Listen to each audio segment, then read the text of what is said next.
Some stories fade with time, and some refuse to die, resurfacing decades later like a hand reaching up from the past. The disappearance of the Lawson Boys in 1951 is one of those stories. On the surface, it looked like a simple missing child case in a quiet Appalachian town. But the moment the boys were found shivering, silent, and covered in scratches that didn't match anything human, the truth began twisting into something far darker. Their first whispered words shattered every rational explanation investigators tried to cling to. Because the boys insisted they hadn't been lost, they'd been kept. And what they described in those interviews didn't match folklore, wildlife, or any earthly thing at all. This is the history their family tried to bury, because once you hear it, you'll understand why. Before we dive deeper, tap like if you love investigative documentary content, subscribe for more stories just like this, and drop a comment telling us where in the world you're watching from. I always love seeing how far these stories travel. It began as one of those winter days so ordinary, no one ever imagines it will be the one their lives are measured against. January 14th, 1951, cold enough that every breath lingered in the air, brittle enough that the frost seemed to whisper underfoot. James and Robert Lawson took the same familiar walk home from school they had taken 1,000 times before.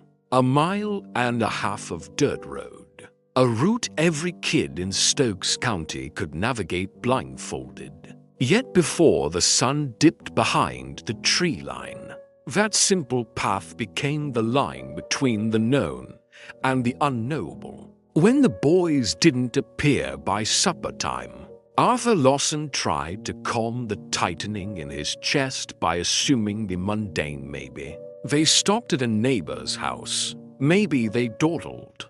But the moment he found their schoolbooks stacked neatly along the roadside as if placed, not dropped, something inside him sank. No footprints leading away, no signs of struggle, no reason children would set their belongings down with such eerie deliberation. And yet the woods beyond stood silent, waiting, the kind of silence that feels like it's listening. To the sheriff, it was the beginning of a missing child case. But to Arthur, whose family history already carried a stain most townsfolk refused to speak aloud, it felt like the past had finally reached forward and closed its hand around his sons. As the hours turned into a frantic, torchlit search, the town revealed something unsettling. People didn't mobilize the way they normally did when children disappeared. Some came, yes, but many stayed home behind locked doors, whispering that the Lawson name had always attracted darkness. Men who had been young deputies in 1929 avoided Arthur's eyes, as if remembering the Christmas massacre his father had committed might somehow summon its shadow again. But even among the bravest volunteers, there was a hesitation and unspoken acknowledgement that this disappearance didn't feel like an accident. Dogs brought in to track the boys' scent behaved strangely, pulling back, whining, or refusing to enter certain parts of the woods altogether. As night thickened around the search party, even the sheriff admitted something felt wrong.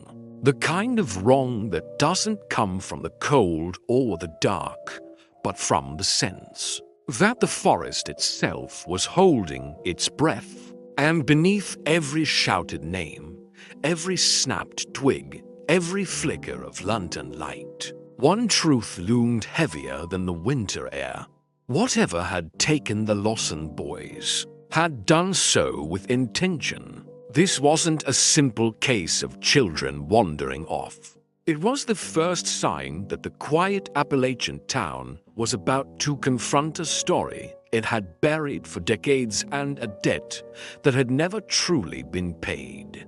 Long before James and Robert disappeared, the Lawson name had already settled over Stokes County like a cold fog that never fully burned off. Everyone knew the story, though few dared to speak it aloud. Christmas Day, 1929, Charlie Lawson, a man who had seemed ordinary by every measure, led his wife and 6 of his children into the tobacco barn and murdered them one by one.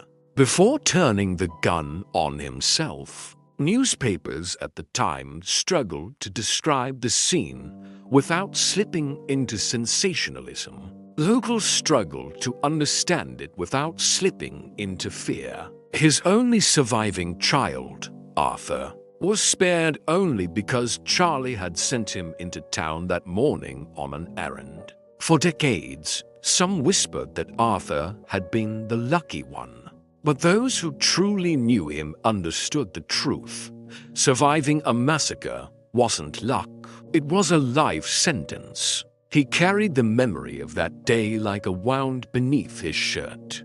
Invisible, but never healed. And the town carried it too, storing it away as a warning, a ghost story. A reminder that the Lawson bloodline wasn't like everyone else's. So when Arthur's sons vanished in 1951, all suspicions rose as quickly as the search efforts faltered. The disappearance didn't feel like a random tragedy. It felt like an echo. People remembered how Charlie had changed in the weeks before the murders, how he wandered into the woods at night and returned hollow-eyed, quieter, as if something had slipped into him and worn him like a second skin. They remembered how Arthur, even as a grown man, refused to let his boys near those woods after dark, refused to discuss his father, refused to acknowledge the whispers that followed him through adulthood. That kind of generational silence doesn't come from shame alone, it comes from fear. And in a small Appalachian town, fear becomes folklore faster than truth can correct it. By the time reporters arrived asking questions, the narrative was already forming. The Lawson curse was back. To the outsiders with cameras and notepads, the idea sounded like a backcountry superstition. But to the people who had lived through the original tragedy, who had watched darkness unfold inside a family that seemed perfectly normal, the possibility didn't sound superstitious at all, it sounded familiar. And that familiarity chilled them more deeply than the winter air. Because if history truly repeats itself, what happened in 1929 wasn't history at all. It was a warning that had gone unheeded. By the second night of searching, it became clear that this was no ordinary missing child case. Search parties fanned out in precise grid patterns, lanterns swinging, boots crunching over frozen leaves. Yet the deeper they pushed into the Appalachian woods, the more it felt like the forest itself resisted them. That resistance became undeniable when the tracking dogs, animals trained for disaster scenes, for chasing violent fugitives, for locating bodies in conditions most people can't stomach, suddenly sat down and refused to move another inch. 3 hounds, usually relentless, stopped at the exact same invisible boundary 40 yards into the trees. No barking, no growling, just a trembling, ears pinned back, as if something beyond the dark line ahead radiated a warning only they could sense. Handlers tugged their leashes. The dogs dug in harder, claws scraping frozen dirt. Muscles locked in panic. One began shaking violently enough that the handler thought it was seizing. Even Sheriff Clayton Oakes, a man carved from practicality and decades of service, admitted later that a cold climbed through the air at that moment. One that didn't match the temperature. It felt like stepping into a place the world had forgotten to warm. Still, the search continued, expanding mile by mile while hope thinned like the winter sunlight. State police joined in, bringing their own dogs, their own procedures, their own confidence solely to watch those animals behave the exact same way. Reporters who arrived expecting a straightforward human interest story quickly sensed the tension. They saw how townsfolk avoided the tree line, how conversations dropped into uneasy silence when someone mentioned the Lawson name. With every passing day, the strangeness mounted. No footprints, no belongings beyond the neatly stacked books. No sign the boys had slept, eaten, or sheltered anywhere. It was as if the forest had swallowed them whole and left no trace. Parents in the county began keeping their children indoors. Church sermons shifted towards spiritual warfare. And beneath the official statements, the sheriff's updates, the newspaper headlines, a single question grew heavier. What were the dogs so afraid of? Because if trained hounds refused to enter a space, something was waiting in there, something that understood fear, elicited it, and held it like a boundary line. As the search entered its 6th day, even the skeptics felt it. The woods weren't hiding the boys. They were guarding something else entirely. On the 8th day, long after hope had begun to crumble into quiet resignation, Arthur Lawson walked into the woods alone, guided not by logic or maps, but by a memory he had spent his entire adult life trying to forget. The search parties had already scaled back, convinced the boys couldn't have survived the frigid nights without shelter, food, or fire. But Arthur wasn't looking for explanations anymore. He was following a pull he didn't dare name. Deep in the forest, far beyond where any sane person would have ventured, he reached a clearing that didn't appear on any official survey and couldn't be plotted on a compass. A circular patch of earth where nothing grew, not moss, not weeds, not even the stubborn Appalachian grass that thrives in every crack. In the center stood a waist-high stone structure, weathered and ancient, its purpose long forgotten by time. That was where he found them, James and Robert, sitting beside the cold stone, backs pressed to it as if it were holding them upright. Their clothes were torn, their skin gray with cold, their lips cracked, yet they were alive, breathing, awake, and staring at the tree line with an expression that didn't belong on the faces of children. Arthur called their names, but at first they didn't respond. They didn't even blink. It wasn't until he stepped within a few feet that James slowly turned his head. His eyes aged in a way no 9-year-old's eyes should ever be. No tears, no panic, just a weary awareness, as though he'd seen something far older than the woods round them. Robert, too weak to stand, clung to his brother's hand, but kept his gaze locked on the trees, as if expecting something or someone to step out. Arthur scooped Robert into his arms and guided James away.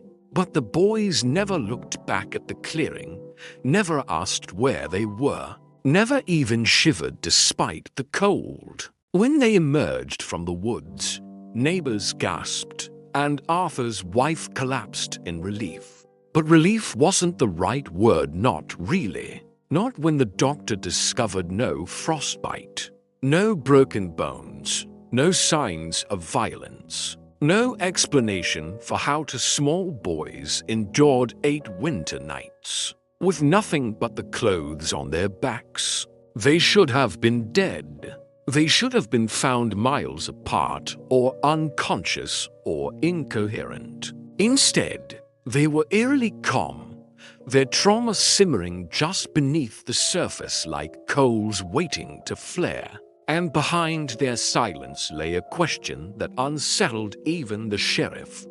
How had Arthur known exactly where to find them? Because the answer was one he'd never admit aloud. The woods hadn't just taken his sons. They had shown him where to go, as if finishing a story that began decades before he ever stepped into them. When the Lawson boys were finally brought inside their home, warmed, fed, and wrapped in blankets, the sheriff expected tears, confusion, maybe fragments of memory about being lost. Instead, he was met with a silence so steady it felt rehearsed. Sheriff Clayton Oakes sat across from James and Robert with a notepad in hand, speaking softly, aware that pressing too hard on traumatized children could make them shut down completely. But they had already shut down. It wasn't fear that hardened their expressions, it was something older,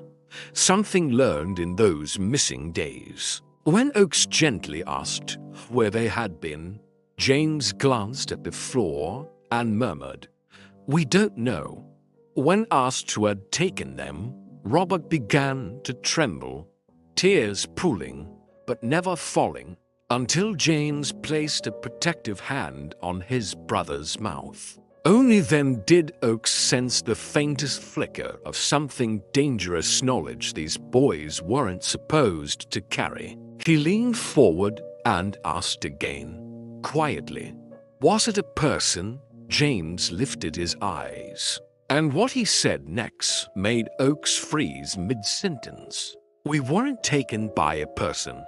3 question marks slashed across his notepad, underlined twice. In that moment, the sheriff, who had spent his career dismissing ghost stories and mountain superstitions, felt his certainty falter. As the interview continued, the boys spoke only in fragments, and every fragment cut deeper into the mystery. James insisted they hadn't been hurt, but neither could describe how they survived the cold. They claimed they hadn't walked far from the road, yet the clearing where Arthur found them lay miles beyond any reasonable child's reach. Stranger still was the emotion beneath their words. Not terror, not panic, resignation, as if they'd witnessed something they couldn't name without inviting it back. Sheriff Oakes filed a report, 3 pages of careful phrasing that danced around the truth without touching it. He wrote that the boys were disoriented, possibly hallucinating due to exposure, and unable to provide clear statements. What he didn't write, what he told only his wife that night, was that the boys spoke of something that took their grandfather in 1929. Something that used people like clothing and learned through them. They talked of being kept, not lost. They described a presence that didn't speak with sound yet communicated intention. They knew details about Charlie Lawson's behavior before the massacre, details no child should have known, details that weren't in any newspaper.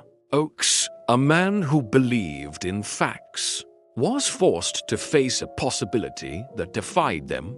If the boys weren't taken by a person, then whatever had taken them wasn't confined by any law, natural or human, and that meant the Lawson tragedy might not have ended in 1929.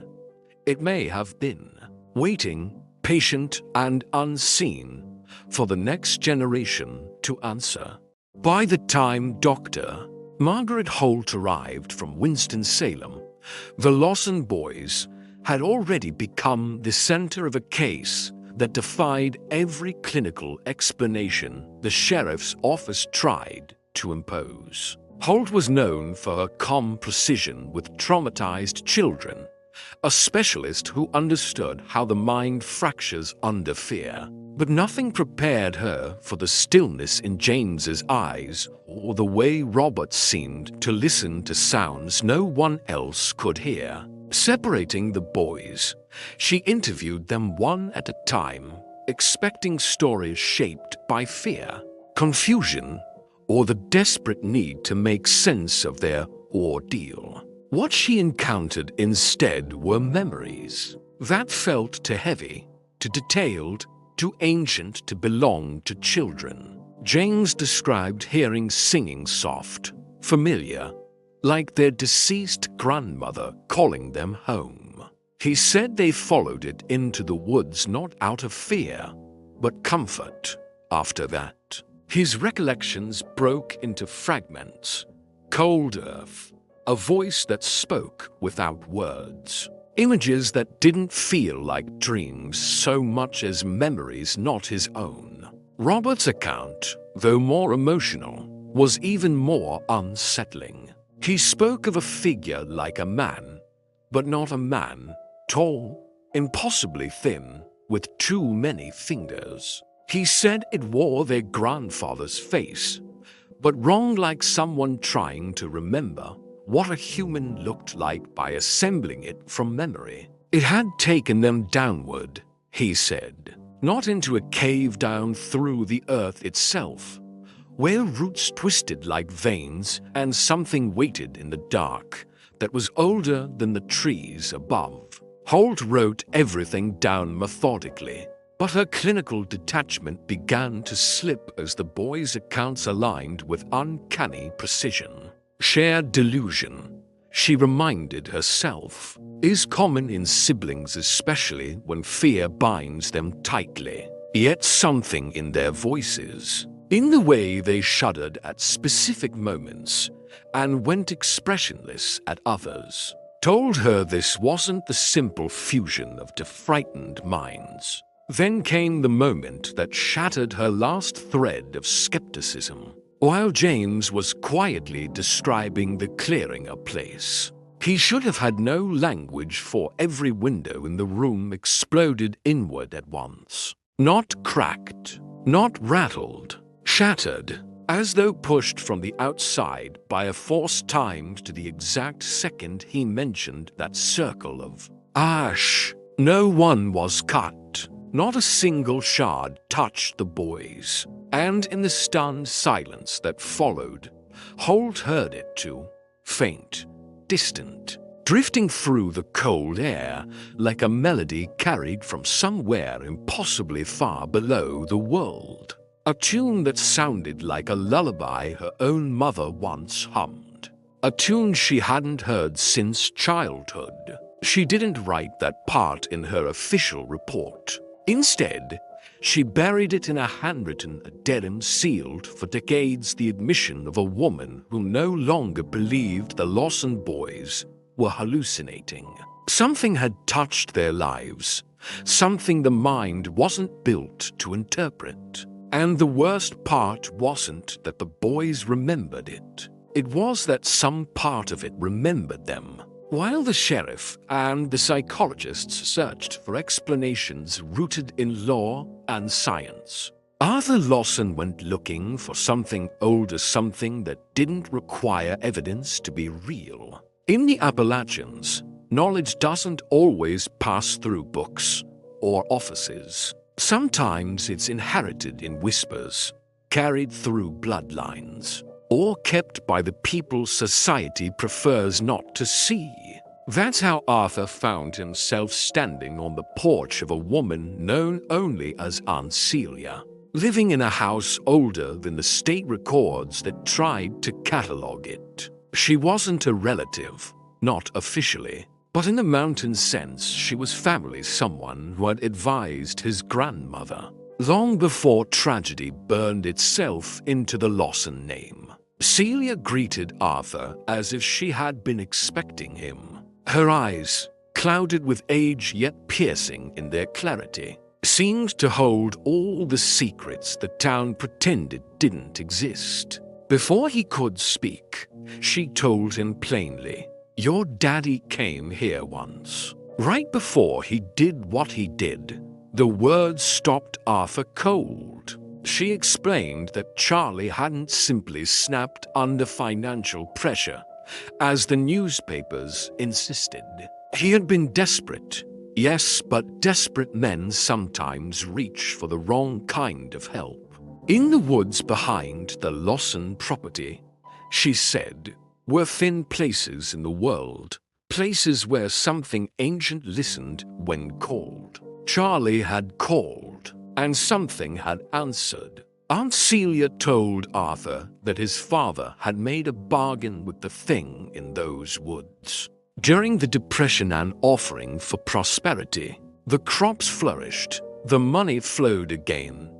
But all magic comes with a cost, and Charlie had misunderstood the price. The thing wanted lineage. It wanted something alive, something that continued. When Charlie tried to break the contract, the entity demanded payment in blood, his family's blood.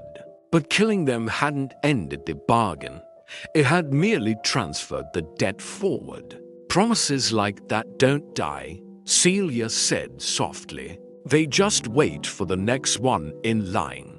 Now, the entity had reached for Arthur's children the same way it once reached for Charlie's. James and Robert weren't taken at random, they were claimed. Worse, the drawings they'd made since returning home.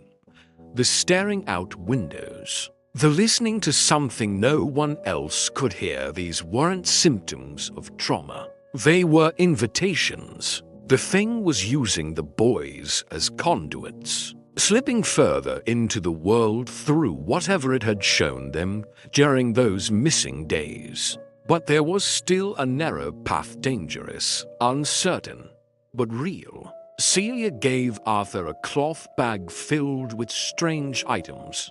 Iron filings, ash from an ancestral fire, a lock of her own hair, and salt. Go back to that clearing, she told him. Go alone. Speak to it directly, not as a supplicant, not as a victim. Tell it the truth. It feeds on fear, on stories, on silence, but truth that it doesn't know how to swallow. Arthur walked away feeling something he hadn't felt since childhood, the weight of a family curse. That wasn't metaphor, but inheritance. On the morning of March 5th, 1951, the new moon, when the sky was at its darkest, Arthur Lawson stepped into the woods with the kind of determination seen only in men who know there is no path left except forward. Aunt Celia's instructions echoed in his mind as he walked. Go alone, speak the truth. Offer nothing but what the entity could never take by force. The forest felt different this time, as if aware of him in a way that prickled along his skin. No wind, no birdsong. Even the frost seemed to hold still. When he reached the clearing, it appeared unchanged circle of ash-colored earth. The ancient stone structure in the center, but the air above it pulsed faintly, like breath from something unseen. Arthur emptied the contents of Celia's bag into a protective ring around himself. The mixture looked almost laughably fragile, but he clung to the idea that some protections aren't physical, but symbolic, and symbols are older than fear. Standing within the circle, he spoke aloud, his father's name, his son's names, and finally the confession he had carried since boyhood that he had known, on some instinctive level, that his family was marked long before he understood why. The massacre hadn't been madness, it had been payment. And Arthur, whether he liked it or not, had inherited the debt.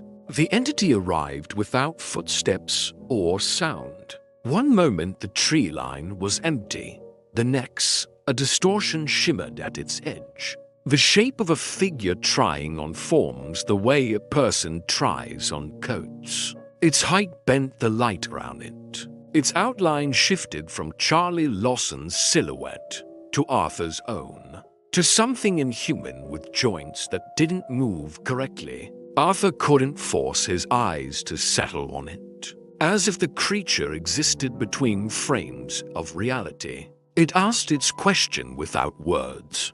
"What do you offer?" Arthur's voice cracked but didn't waver. He told it he had nothing left, no bargains, no sacrifices, no lineage to give. The debt would end with him.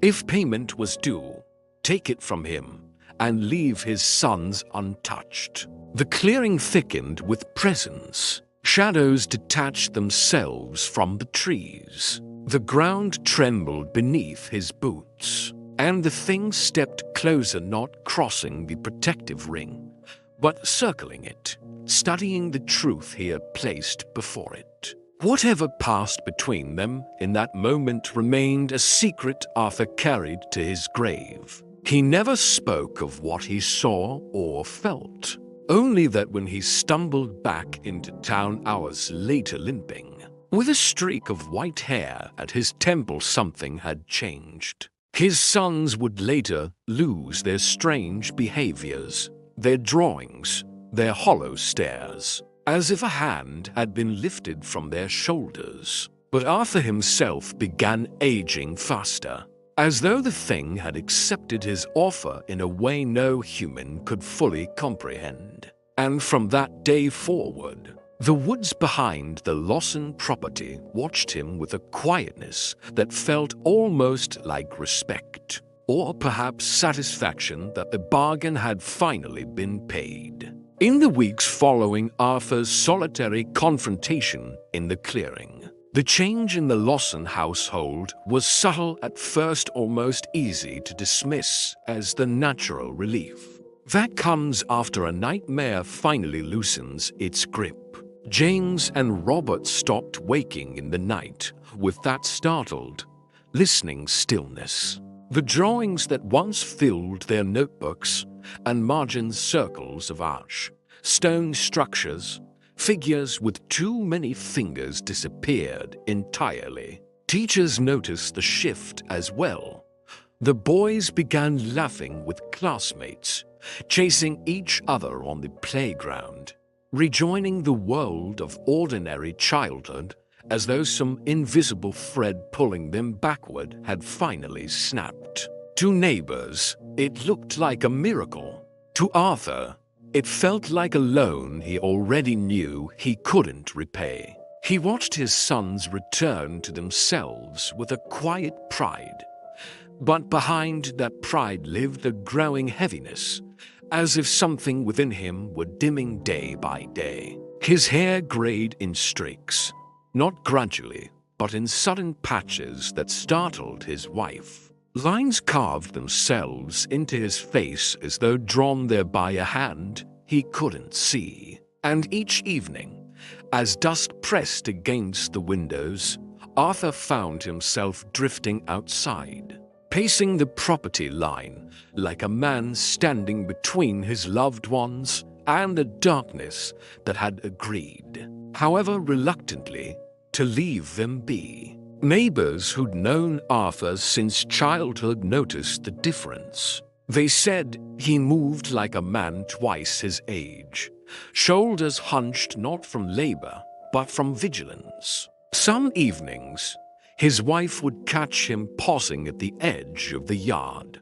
head tilted slightly listening, the same posture Robert once held before the boys were freed from whatever had gripped them. In those moments, she felt a cold that had nothing to do with winter. Arthur never spoke about the clearing again, nor did he ever return to it. But something followed him from those woods, something patient. Over the years, the slow unraveling of his health became impossible to ignore. By his early 50s, He carried a limp that no injury could explain and a weariness that seemed to seep from his bones. Yet despite that decline, he never once expressed regret. When he died in 1968 at the age of 54, far too young for a man who'd lived clean and worked hard, his expression, according to the funeral director, was one of profound relief, as though he had finally set down a burden that had grown heavier with each passing year. James and Robert, grown men by then, stood by his casket without tears. Only a quiet understanding that some sacrifices are so complete, so absolute, that grief cannot contain them. The curse that had stalked their family for generations had ended with their father's final, silent exchange in the woods. And though neither brother remembered those missing days clearly, they knew enough to never ask questions, never return to the clearing, and never speak the Lawson name above a whisper when the nights grew too still. Decades have passed since the Lawson Boys vanished into the Appalachian wilderness and returned carrying memories too heavy for children to bear. And yet the land where it happened has not forgotten. The clearing remains hidden now beneath thicker woods, marked only by silence and a circle of earth where nothing dares to grow. Hunters say their dogs avoid it, planting their feet and whining if forced to close. Locals insist they still hear singing on moonless nights. Not words, just a distant melody that sounds almost like someone you once loved calling you home. Those who know the Lawson story truly know it. Not the sanitized version buried in county records. Shut their doors and light a candle. When the air goes still, they remember the details whispered through generations. The boys' hollow stares, the psychologist's shattered windows, the way Arthur returned limping and gray-haired after confronting something that had worn his father like a coat. Most towns bury stories like this, sealing them away in the hope that silence alone can starve the past. But this one refuses to die because it was never just a story. It was a transaction, an inheritance, a reminder that some places hold debts far older than the people who trespass upon them. Today, the Lawson brothers are in their 80s, living quiet lives far from Stokes County and refusing every interview request. Researchers have tried to reach them, offering money, anonymity, even promises to handle the story respectfully. Every request is met with the same reply: no, not out of shame, but out of caution. Because the truth they carry isn't just personal trauma, it's a doorway. They know what their father knew, what Aunt Celia understood, what Charlie Lawson learned too late. Some knowledge doesn't set you free, it binds you, and speaking it aloud is a kind of invitation. So the story survives only in fragments, sold sheriff's reports, with careful omissions, sealed notes from a psychologist who abandoned her career after hearing a melody no one else acknowledged, and the memories of families who learned long ago that the woods are always listening. The clearing is still there, waiting. Whatever answered Charlie's call nearly a century ago has not gone elsewhere. Things like that don't leave, they linger, patient and hungry, listening for the next name spoken in fear. And if there's one lesson the Lawson family carved into the Appalachian soil, it's this: some truths are safer buried, some songs should never be followed. And when the woods begin to sing, don't answer.